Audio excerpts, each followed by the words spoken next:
Thank you all for joining us for the third virtual retailer roundtable that we've put together. Another awesome showing, and we appreciate the interest in learning and hearing from our esteemed panelists. My name's Jake. I'm the co-founder and CEO of Sweet Nothings, and I'm also a board member of Naturally New York. For those less familiar with Naturally New York and the Naturally Network more broadly, it's a community of 9 regional chapters that span the full spectrum of natural and organic products, from food and beverage to beauty, beauty products, supplements, and more. So Naturally Boulder was the first, started in 2005. Over the last few years, we've had newer ones like New York and LA.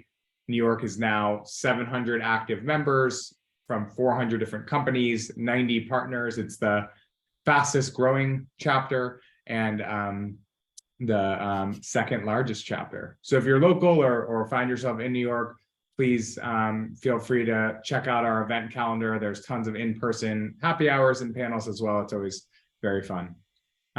With that, I'll pass it over to my friend, Allie. Well, welcome everybody to part trois, I think is how you say it in French. Our third retailer roundtable. Like Jake said, you know, I think the popularity of these are basically that people like Jake and me are just trying to figure out how to get our products into people's hands and how to grow these brands thoughtfully and ideally profitably. Jake had the idea to sort of step outside of sort of the brick and mortar retailers for this one and go with a couple of sort of like alternative or, you know, e-com platforms that maybe don't have as hardcore of that like reset calendar that we've all kind of gotten accustomed to and also confused by, because I think a lot of these resets are getting tossed around primarily because of labor and boots on the ground and just the effort that it takes you know, for a reset to happen for, you know, a couple hundred doors of a retailer. At the same time, we all feel pressure from investors to get profitable really quickly. Cash is not flowing quite the way it was. I think it's important to remember, and Mike said this before we started talking, that, you know, we're all in the boat together. It's not brands versus distributors versus retailers. You know, we're all in an ecosystem. And I think where Jake and I feel aligned is that, you know, we want to just do our best to support everyone in that ecosystem, because we genuinely believe that the more that we can understand where the other sort of perspectives are coming from, the better we can position ourselves and the stronger the entire ecosystem becomes.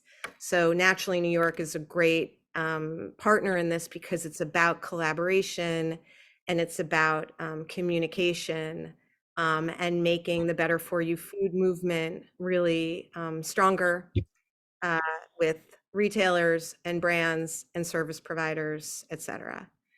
So on that note, I just want to thank our panelists for coming today. We're going to start off with each of you introducing yourselves, because when I do it, it takes 15 minutes and then the panel's over and I haven't asked a single question. So we will get right to it. Amy, you can introduce yourself, please.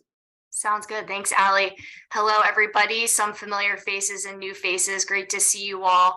And definitely want to echo Allie's sentiments. I think in this landscape, like, we're all in it together. So I think this is great. Everyone coming together to talk, and thank you for having me. Really excited to speak with you all. So a little bit about me, Amy Ross. I'm the Senior Category Manager of Frozen at GoPuff. And for those of you that aren't as familiar with GoPuff, it's a food, grocery, alcohol delivery service. We deliver products in 30 minutes or less to customers. And we are nationwide at this point, and I specifically oversee frozen. So that encompasses ice cream, meals, app snacks, meat, seafood, etc. And I've been with the company for coming up on 4 years, and I've been on the merchandising team for my entire time at the company. had a hand in most grocery categories. So consider everything pretty much except for beverages. So I've been really grateful to learn a ton about the industry, get to know tons of brands, and I really love it. And then before GoPuff, I worked at Urban Outfitters for 5 years, had a brief stint on ops and supply chain, and then also did merchandising. And I'm based in Philadelphia. Awesome. We'll get more into the background. That's fun. Mike. I'm Michael Billings. I'm the Chief Protein Officer at ButcherBox.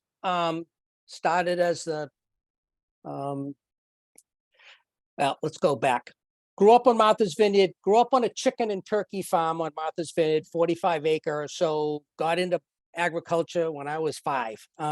So learned how to cut meat, went to Boston, started working in a supermarket that turned into starting another division. So I became part of that as a startup, my first job. Went from there to a company called J. Bildner and Sons. The guy that founded it, dad founded King's Supermarkets in New York, Jim Bildner. And that was a startup. There was one when I got there. We built out a Whole Foods before Whole Foods. We got it up to 35, went public. Went from there, went to BJ's. I am employee number 2 at BJ's. There was no meat department when I got there. When I left, there were 215 clubs. Doing about 550 million in sales. Spent 25 years there. When I left, I had zero intentions on going back to work.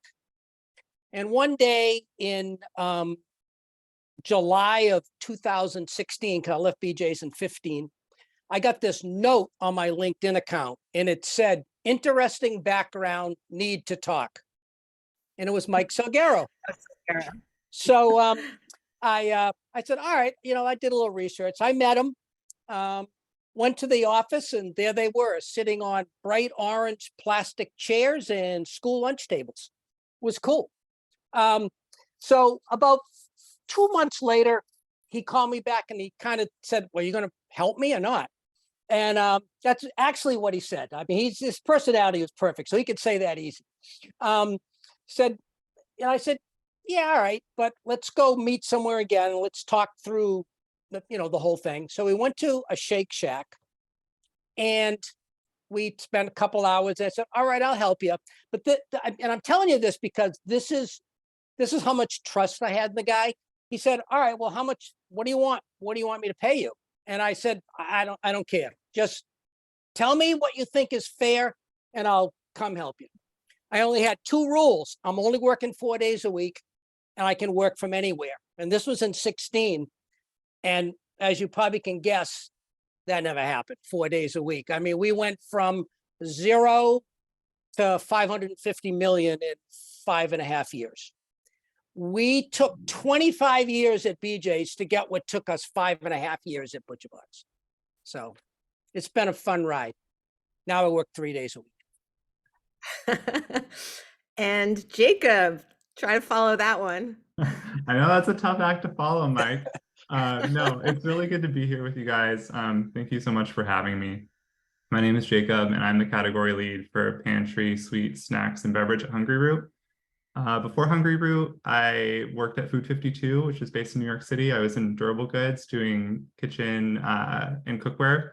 And then I have a background in studying sustainable agriculture. I've worked in community gardens, food co-ops, farmers markets, all of that. So I've always loved the natural foods industry. And I love that you call it an ecosystem, Allison, because it really is. We're all connected. We all depend on each other. And you really see that, when you look at agriculture and how everything starts with farm. So really appreciate being here. Yeah, thank you for having me. Amazing.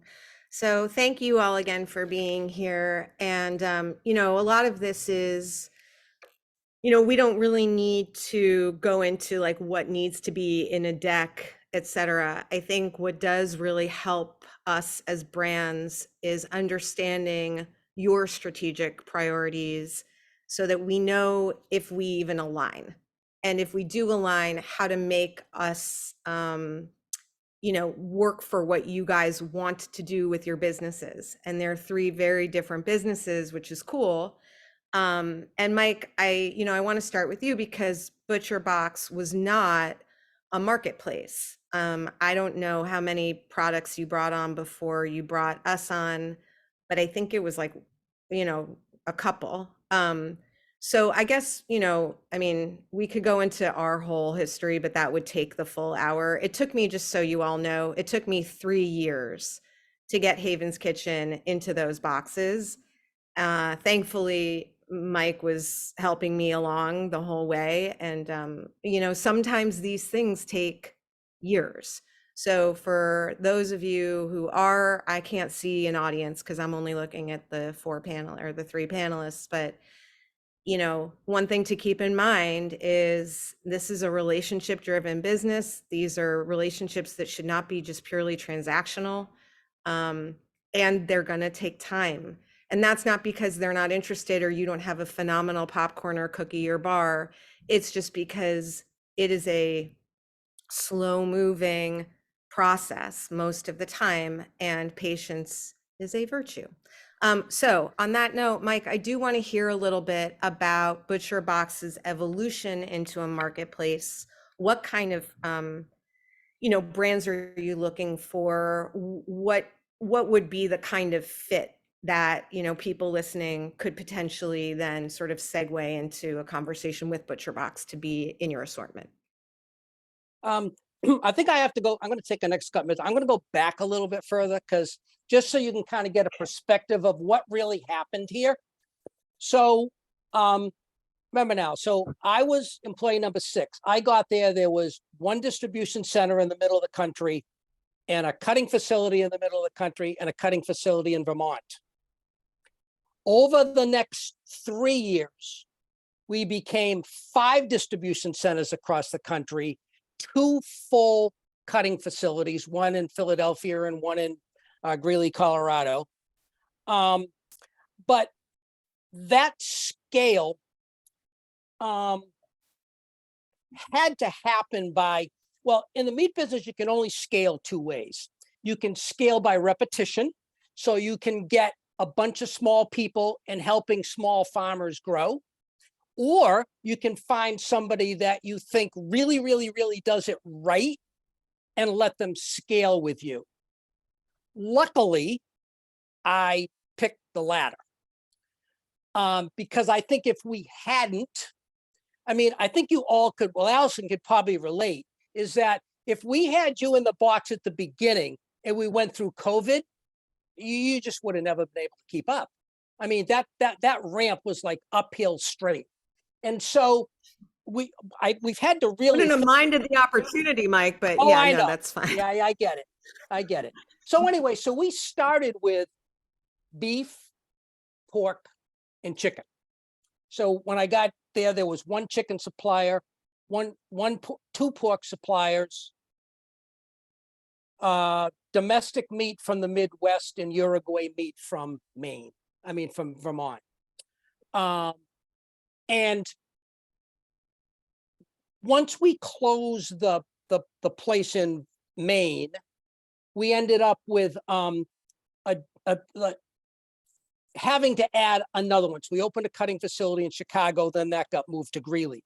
But it's that, how do I explain this? The interesting thing is I thought when I first was going to take the job, I thought through and said, all right, so what am I missing here? What is the supply chain like? The problem is the supply chain didn't exist. So there wasn't grass scale beef and scale. There wasn't pasture raised pork and scale. And there really wasn't gap-free chicken and scale. And so we had all that had to be built out. And once it got built out, then it's just maintenance. It's not so bad. But that took a lot of energy trying to do all that. And now you can add in sort of these like value add products, like a chimichurri. And so I guess, going back to that, in terms of building out a marketplace, is the plan to have a bunch of things that you can add to that box, reminding everyone that it is frozen and it is always going to be frozen? Or is it not the strategy? Like, No, is the no, goal to have a bunch of different things? um, yeah, you're stealing my 3-year one now, but that's okay. I'll do it now. um, yeah, I think yes. So the idea is to have expanded adjacencies, because really it started as a protein company, right? So anything that you can do that's adjacent to a protein company, like we're starting to do some items that they're using our meat for, like our meatloaf's made with our meat, our sous vide chicken's going to be made with our chicken. So it's all these things that we can kind of use to use up more of the animal. I think over time we will expand not only in adjacencies as like those, but things that make your meal preparation easier. And maybe a side dish, maybe a restaurant quality meal that can be frozen, that can travel good frozen. That's easy to, like a meal faster than having to defrost a steak and cook it, Yep. but with really, really, really good quality. Got it. That's kind of the way I think it's headed. That's Yeah. what it feels Yeah, I like mean, now. That's helpful for a bunch of people. Speaking of frozen, I think I heard one time on GoPuff that the #1 bestseller was a Ben and Jerry's like strawberry banana ice cream. Amy, is that still true? You sell a lot of Ben and Jerry's. I will confirm. Yes. And so, I mean, basically, I guess my impression as like a New Yorker, maybe like early on, was GoPuff very much convenience. I might have the munchies at midnight and want something, yummy. But it has clearly grown. You have, a lot more going on now. There's fresh, ready to eat, they're pantry staples. So, I guess my question for you is that was there a lot of sort of like COVID, okay, we need to keep people fed and we're kind of going to expand to meet demand, and now maybe post COVID not as much? Or have you found like, oh, this is working, we're going to lean into this more, we want to be really like an all around, as many points of, meal prep and sort of that need as we can with that, quick delivery time?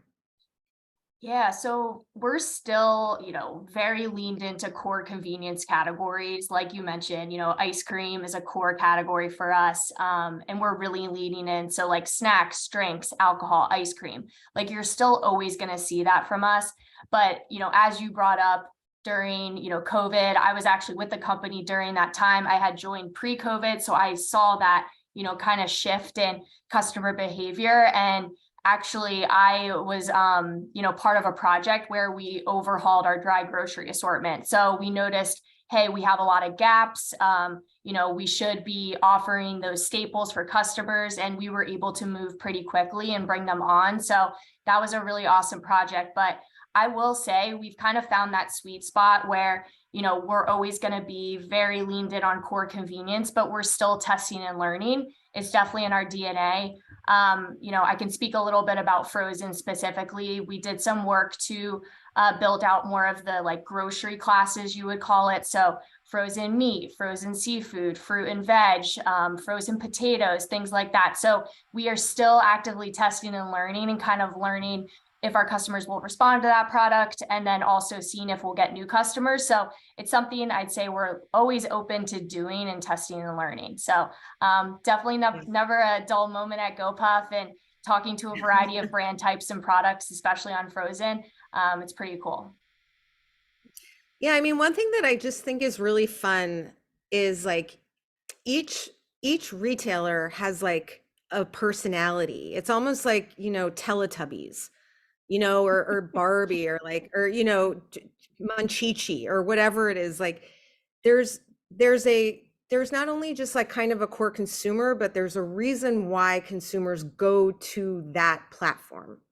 And as a brand, you know, and a vendor, you want to make sure that, like, I keep talking about alignment, but you know, chimichurri, for example, it probably doesn't align with the core convenience consumer, right? They're not going necessarily to GoPuff to buy a sauce to put on meat that they have to cook. That's not necessarily a perfect fit. So just a note for people is, remember what each retailer really, what Teletubby they would be if they were a cartoon character, and how your brand and your product fits with that.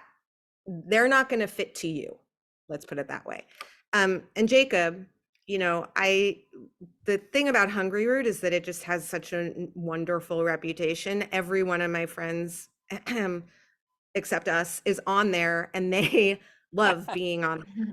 They really do. They love it, and they love working with y'all. And there's, I think, a consistency to the revenue that is very comforting to brands. I don't know if that's because you've gotten the assortment right, or the product mix right, or the messaging, or like you've just been, but something has gone well. And I'm just curious, like, what would you attribute that to? You know, because it helps brands knowing, you know, we're so choppy, knowing that there's a consistent sort of order cadence to what's coming in is really nice. And you happen to provide that to a lot of brands that I know. So I'm just wondering what you might attribute it to. Totally. I'm also dying to know which Teletubby Hungryroot is. So if you could send me a message maybe after the call, I'd love to connect on that. Yeah, I'll get back to you. The Okay, purple cool, cool, one? cool. Yeah. I can see Or that. the Yeah, green that's one? good. But no. So to answer your question, a lot of what Hungryroot does, like our unique personality, is rooted in personalization. So we center our whole assortment around this idea that there's no one healthy way of eating. And we really want our customers to be able to find the expression of what healthy means to them in the product mix that we carry. So to achieve this like kind of personalization, we have to source really broadly to create an assortment that feels really flexible and that feels like it meets our customers' lifestyles while also staying true to our sourcing standards. And we want this all to feel like grocery shopping doesn't have to be time consuming and meal planning doesn't have to be stressful. And I think another thing that's unique about our product mix is the way we merchandise it. We merchandise our products to our customers mainly via recipes, and all these recipes are created by an in-house team of chefs that we have. So because we merchandise our products in this way, we deliver our customers not only with groceries that we know they're going to love, but also preparation guidance that fits into their lifestyles. So we're like a concierge meal planning service on top of a grocery retailer. We get really granular with this. We personalize to dietary preferences. We personalize to different macronutrient goals. We personalize to what kinds of tools customers have in their kitchens. And because we are able to learn so much about our customers, they trust us to put products that they're going to love in their box every week. And when we do all this work for customers, when we pre-fill their carts with groceries and recipes that we know they're going to love, it allows all the brands that we carry to stand out on our shelves. The way our model works, we work around a lot of the kind of autopilot shopping behaviors that people may have in a more traditional brick and mortar retailer. And so we're able to level the playing field between emerging brands and established brands in our assortment. And this gives us the ability to really highlight products and to create a lot of like moments of joy around the products that we carry. And we also find that this helps drive a lot of repeat purchase. Right. No, that makes a lot of sense. And that repeat purchase just comes to repeat purchase for the brands. So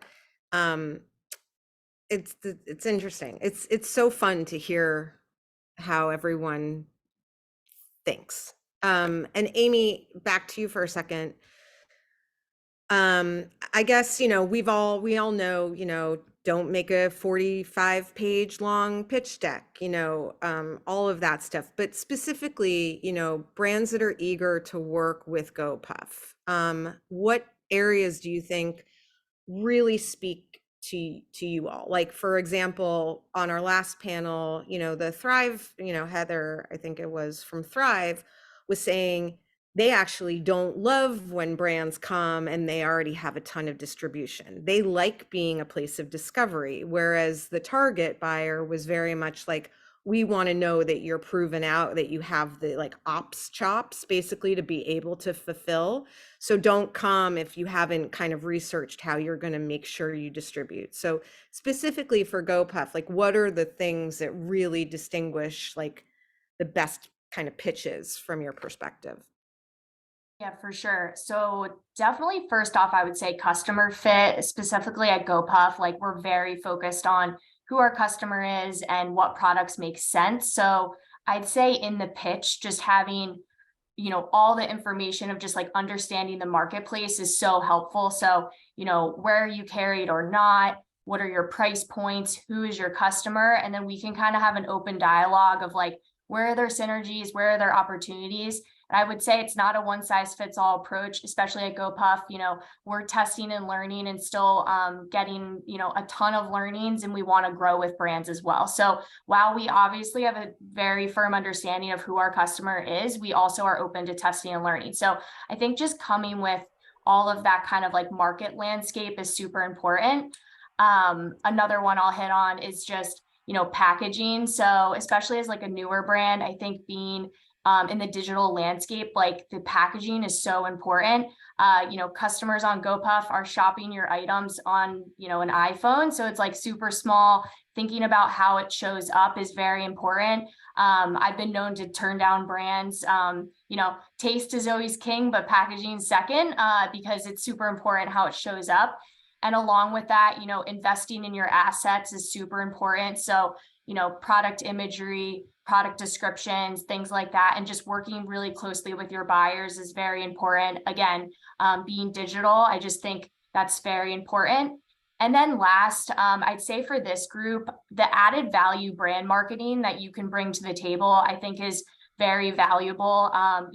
If you're able to link GoPuff on your website, if you already have traction on a website, if you can post on your social channels and link GoPuff, those are types of, I'd say, like added value tactics that during brand pitches, if brands, bring that to the table, like that's very interesting, especially for more emerging brands where you're kind of building brand awareness. We really look for kind of that added value support. So I'd say those are probably the key highlights, I would say.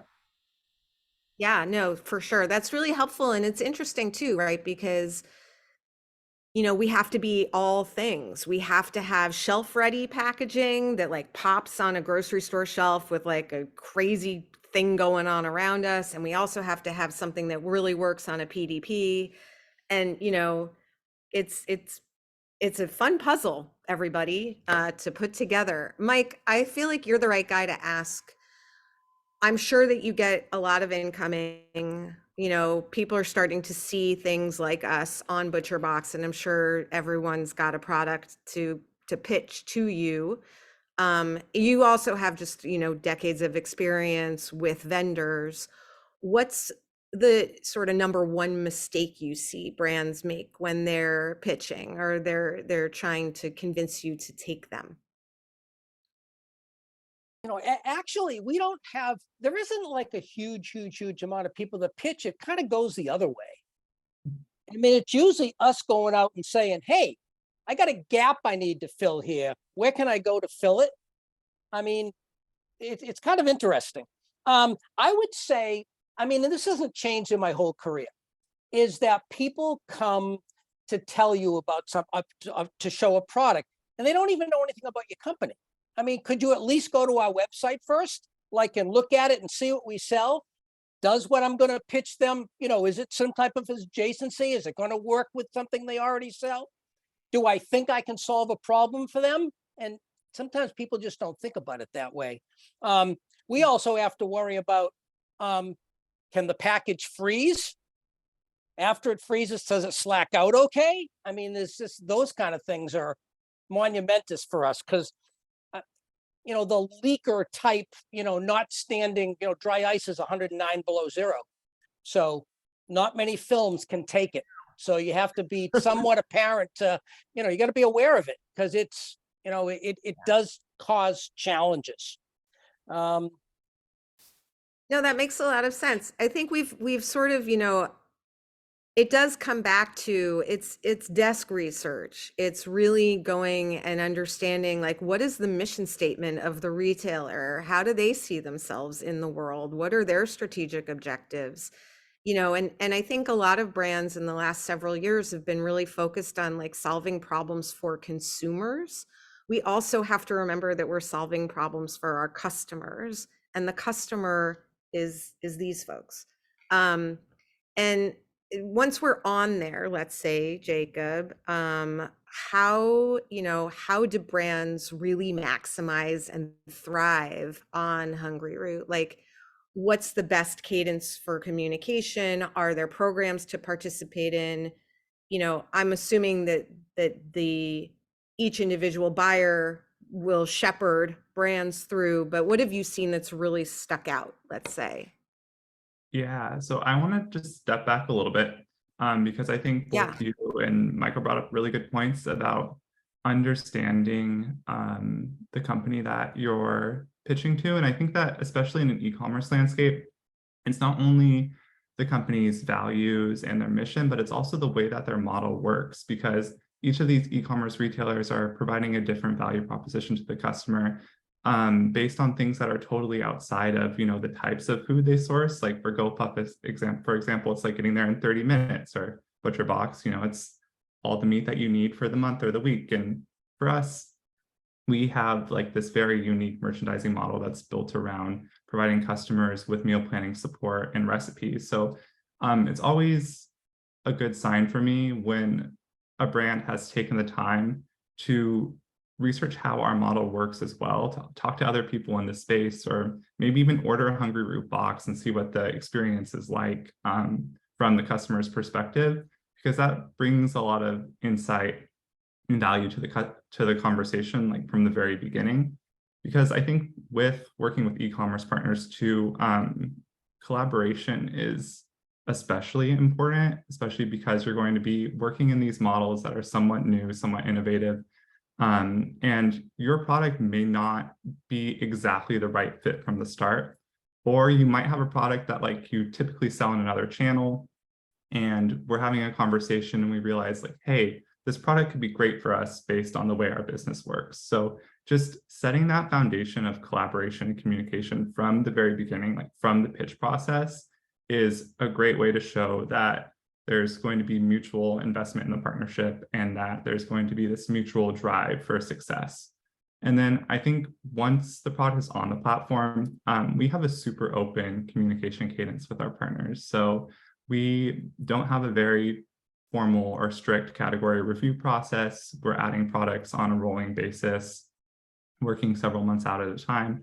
And so we encourage our partners to reach out to us whenever they need something, and we do the same. So we're constantly collaborating on ways that we can further improve products or streamline bottlenecks that we're seeing, or make changes based on the customer feedback that we get as well. Because I think another thing in the e-commerce space, we have this direct line to our customers in a way that a traditional grocery retailer doesn't. And we're also being very, very responsive to that customer feedback all the time. So I think that just really the best thing to do is just maintain a clear and open line of communication. And then, of course, we have great marketing opportunities to take advantage of. We've got a wonderful social media team, and there's all of these extra ways that brands can participate for success. But I think that finding that product fit from the very start and working together to set yourself up for success from the beginning is going to be the thing that ensures your long-term success on the platform the most. Yeah, no, that's super helpful. Amy, do you remember like one of the best presentations you've ever gotten, and without saying the brand, do you remember what it was that like wowed you? Putting me on the spot a bit here. I will say, instead of like commenting specifics, I'm actually going to say doing the homework and like even ordering GoPuff before really impresses me. Or even if you don't live in a delivery zone, getting a friend or family member or someone else has been always a great way to kind of start. I think to Jacob's point, like understanding the model and you know, immersing yourself in a bit is always just like a great way to kind of start off, and even acknowledging it too. I understand not everyone can do that, but even saying like, hey, I checked out your app, like not even placing the delivery, but just saying like, I downloaded it, I went through, like that is, that's great to hear. So.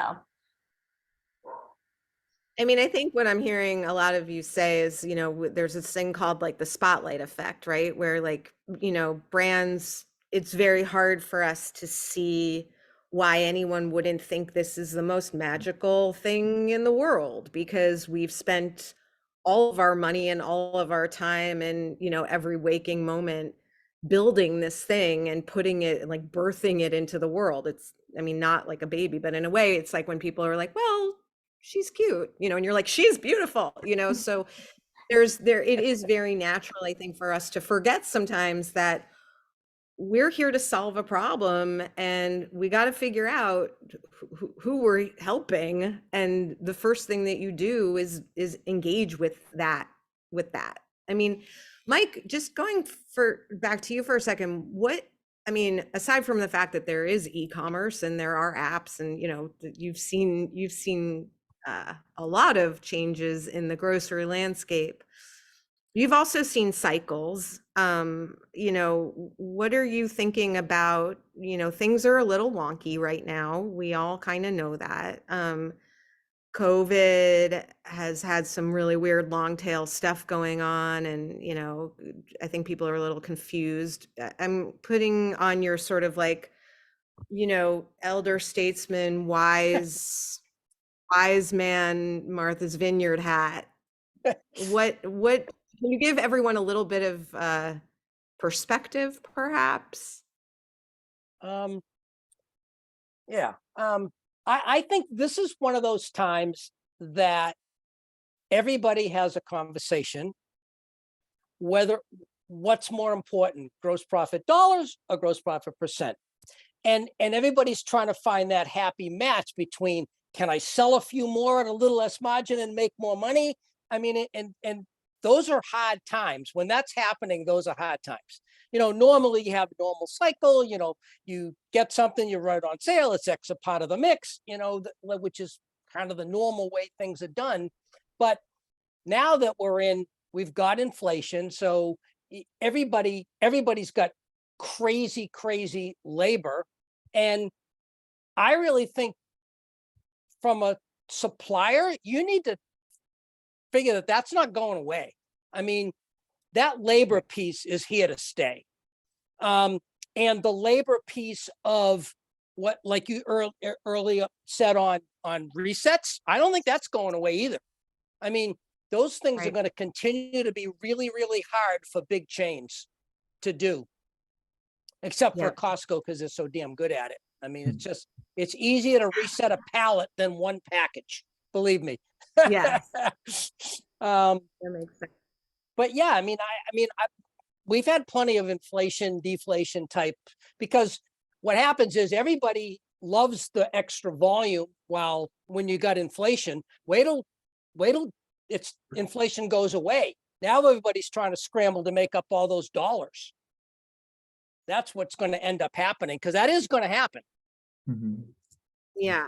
I mean, I guess the big question for brands out there is, you know, I mean, and this isn't necessarily for y'all to answer, but, you know, looking very critically at, you know, some of your products are going to have better gross margins than others, like looking very critically at your mix, looking very critically at each line of every single thing. I mean, every ingredient. And speaking of labor, you know, there's also just the environment. And you know, we had an ingredient in our in one of our sauces that just, because of the rain in California, just is not available, period, anymore. And then last year there was like a global mirin shortage. So these things are not going to end.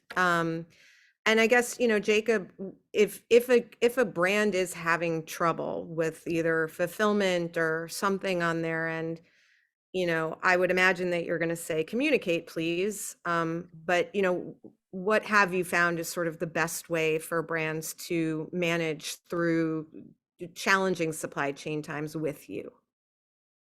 Yeah, communicate, please. I think that being proactive and letting us know that there are going to be challenges ahead is the quickest way for us to both work together on a solution. It leaves a lot better impression if you have the heads up to let us know that there's going to be a shortage than for us to cut a PO and you to say that you're not going to be able to deliver it. Because when we are able to kind of work together on a solution, we're able to pivot. Maybe we can look at a different product in the assortment that doesn't have the same supply constraints, or maybe we can just plan to take a break on it and know that it's going to come back. You know, I think that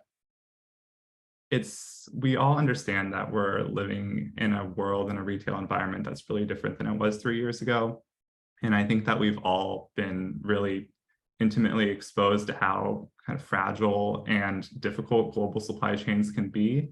So we're all coming into that conversation with a mutual understanding. And I think that I think I can speak for all of us here that the retailers want to work with you. Because we value the relationship, we value your product. You know, we've chosen your product amongst a mix of tens of hundreds of other competitors. So we really want to maintain that relationship as much as we can. So yeah, just keep communicating with us, giving us the most notice you can. And then maybe also coming to the table with a few alternative options can be really helpful too. Yeah.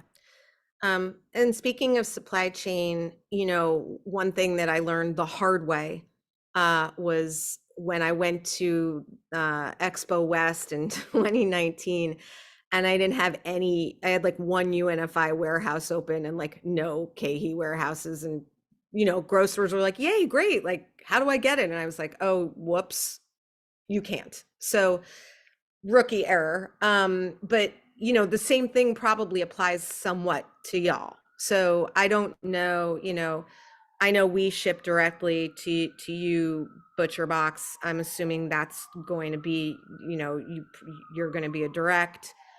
You know, Amy, what distribution partners do you have, and can brands like small emerging brands that don't maybe necessarily have all of the DCs open, you know, can they work with you, I guess is the question.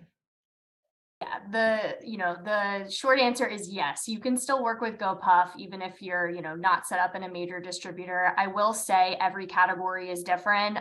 So, for frozen specifically, we do leverage distributor partners. We don't go direct at all, but I will caveat that all in saying we can be creative in certain solutions in getting products to our micro fulfillment centers. So I think it all goes back to the, open line of communication, doing the homework, and also sharing kind of your full supply chain scope, the cost model, and just having an open communication on it is really how you can align on a plan that works. And I've been successful in getting, new brands into distributors, or, like I said, doing creative solutions, or if you are set up, it might be more turnkey, but there really isn't like a set yes or no. So I think for, a merchant, just having all of those details in the conversation, like we can kind of assess what makes the most sense financially.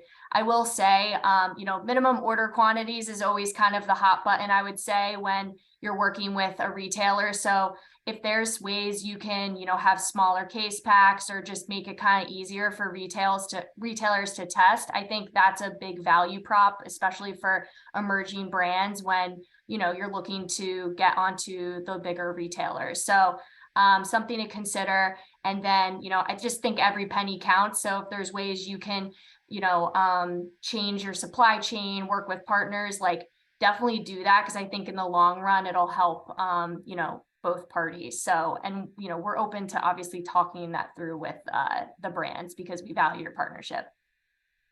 And I'm guessing that you're going to say, if some of the brands on here, like they are lucky enough to get into a conversation with GoPuff and they don't necessarily know all the answers off the tip of their tongue to all of this stuff, it's okay to ask you and to say, we're not quite sure. I mean, again, rookie error. I was so frustrated by a major national distributor that I set up a major retailer direct.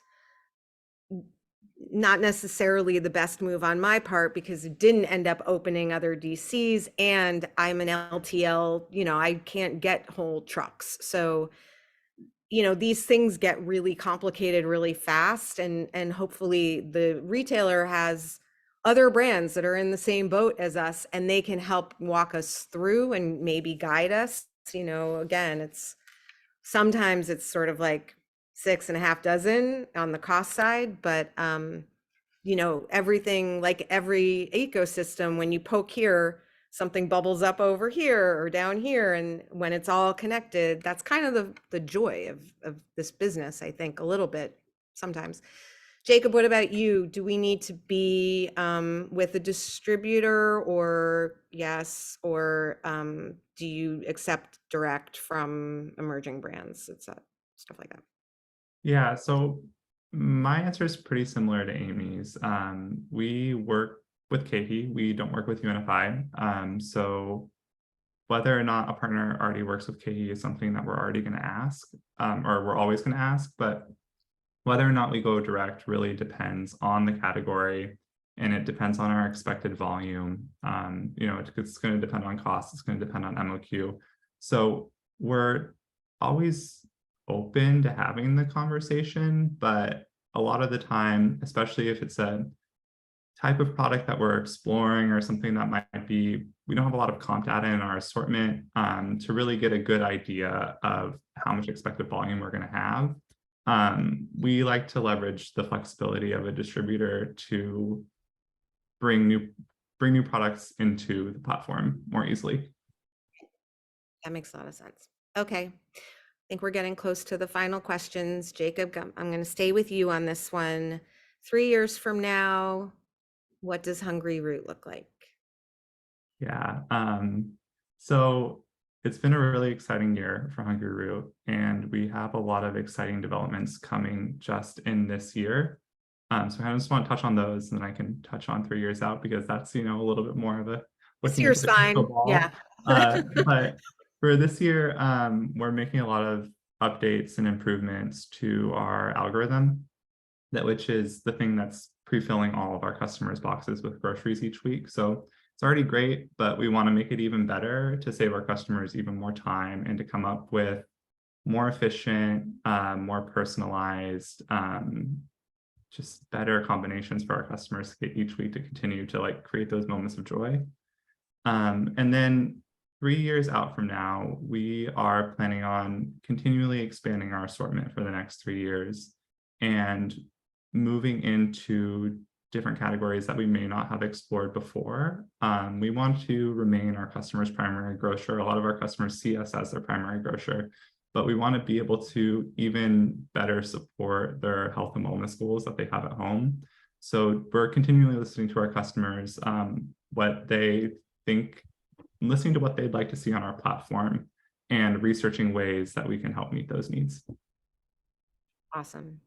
Mike, you touched on it a little bit, but it's staying frozen. It's staying frozen. Our platform, though, is going to move to Shopify. So that will give us a lot more ability to do a lot more things. I think it'll make it way easier for a consumer to find all of our goods. There's a lot more things we'll be able to do, but yeah, it'll stay frozen. I think it could. I mean, as you get to, you know, as big as we are, you know, we're looking for like the next $100 million category here. So, you know, it's hard. So, Mike. So we really need to. We think we can we can change some product types that would I don't want to say move down the scale, but we have organic chicken. We don't really stand for, that's not really what we stand for. We really stand for high animal welfare, no antibiotics, no hormones. And so there's really nothing wrong with an ABF chicken if we can still give it the same animal welfare, or we can make it pasture raised. So I think you'll see us do some of those things that could open another category of area where, you know, we can expand who the customer is. Right. But And then- I think it'll be convenience. It'll be, you know, it'll be adjacency. It'll be all the things that we can look at. Oh, that'll really go really good with chicken, or that'll really go. I mean, it's just that we don't have too much of that yet. But you know, I think there's a lot of that kind of stuff coming. There'll probably be more sous vide that people can just take from frozen, throw it in hot water, and be done with it. So those types of Just things. because I have you and it's me, are you going to be able to be like, okay, I want to just add that to cart now? Or is it, you know, Yeah, going to stay sort of like, yeah, that should absolutely be able to happen. We'll and have like a when lot you more see flexibility. steak, if you hover on the steak, then there'll be a little packet of chimichurri right over it that you can just that's a good idea. I don't know. I'm not, Right, okay, just I don't work in that area. throwing it out there. Amy, what about GoPuff? How do y'all see that evolving? Yeah, I would say we're going to keep doing what we're doing. You know, delivering products to customers in 30 minutes or less, and saving customers' day. Like that's really our bread and butter, and we're going to keep doing that.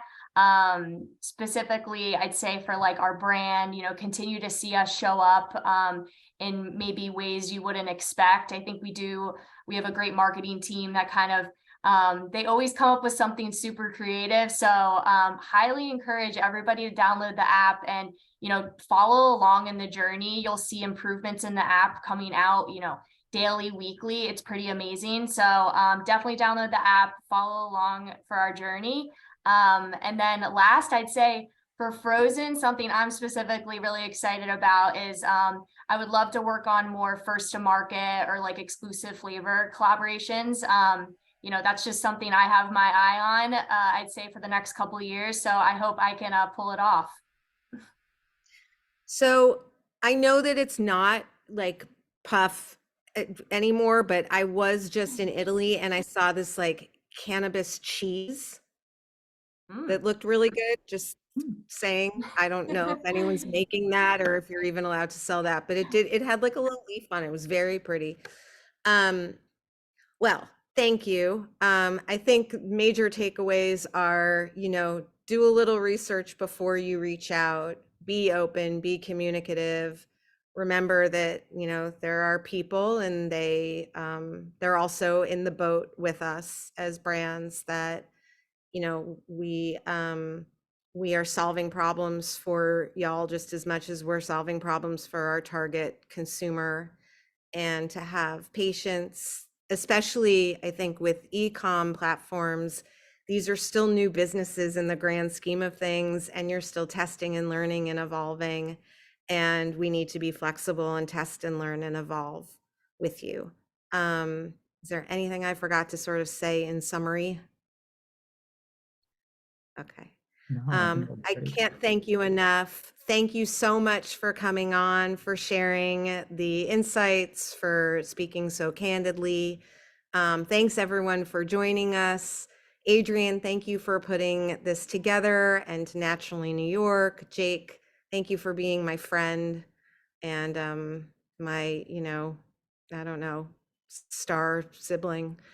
And we'll see you all next time at part 4.